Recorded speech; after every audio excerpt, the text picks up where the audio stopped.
ଗ୍ରାमरे माँ भद्रकाली पूजा पाई आसुचंती। काली पूजा अमावास्या तिथि माँकर विशेष पूजार्चना करा जायथाय।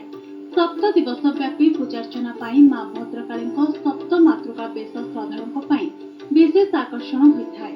ଏହି ପୀଠରେ କୌଣସି ବଳି ପ୍ରଥା ନଥିବା ବେଳେ ଅମାବାସ୍ୟା ତିଥିରେ ଘଟ ସ୍ଥାପନ ସହ ମହାଯଜ୍ଞ, ଚଣ୍ଡୀପାଠ ଓ ଗୀତା ପାଠ ଏବଂ ହଜାର ହଜାର ମାନସିକଧାରୀ ମହିଳା ଓ ପୁରୁଷଙ୍କ ଦ୍ୱାରା କଳସ ଶୋଭାଯାତ୍ରା କରାଯାଇଥାଏ। ସେବାୟତମାନେ ମା ଭଦ୍ରକାଳୀଙ୍କର ଏହି ପୂଜାର୍ଚ୍ଚନା ପାଇଁ ବିଶେଷ ଧ୍ୟାନ ଦେଇଥାନ୍ତି। ମାଙ୍କର ଏହି ବିଶେଷ ପୂଜାର୍ଚ୍ଚନା ଦେଖିବା ପାଇଁ ଚାତକ ପରି ଅନାଇ ବସୁଥାନ୍ତି ବୋଲି କହିଛନ୍ତି ଶ୍ରଦ୍ଧାଳୁ।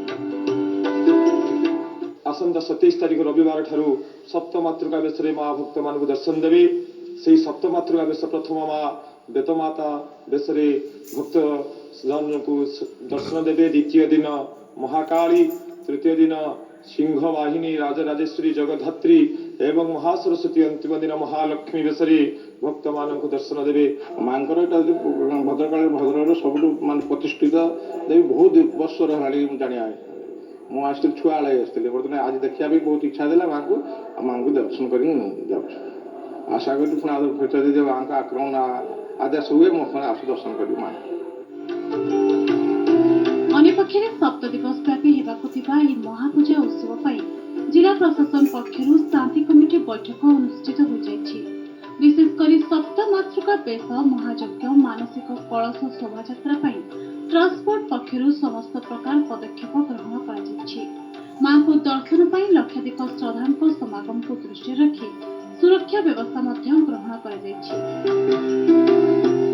सब वर्ष भली ए वर्ष भी 19 वर्ष पदार्पण कर महायज्ञ एटा विश्व शांति महायज्ञ ये लोकंर मंगल करने माँ आशीर्वाद नापी बहुत लोकंर ये समागम हुए। पूर्णाहुति दिन 7 दिन सप्तम दिवस पूर्णाहुति हम एवं पूर्णाहुति 10,000 लोकंर प्रसाद सेवन व्यवस्था करा जायछि। दिवस जो महायज्ञ अनुष्ठित होती सप्त मातृका भेष माँ सज्जित हेबे एवं भक्त मानू मनोवांछा पूर्ण करेंगे और दर्शन देवे।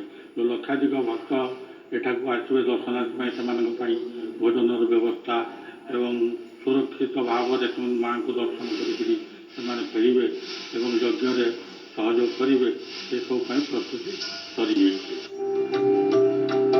सप्त दिवस व्यापी पूजार्चना और सप्त मातृका बेश पर मां पीठ चलचंचल हो उठे। ब्यूरो रिपोर्ट, नक्षत्र न्यूज।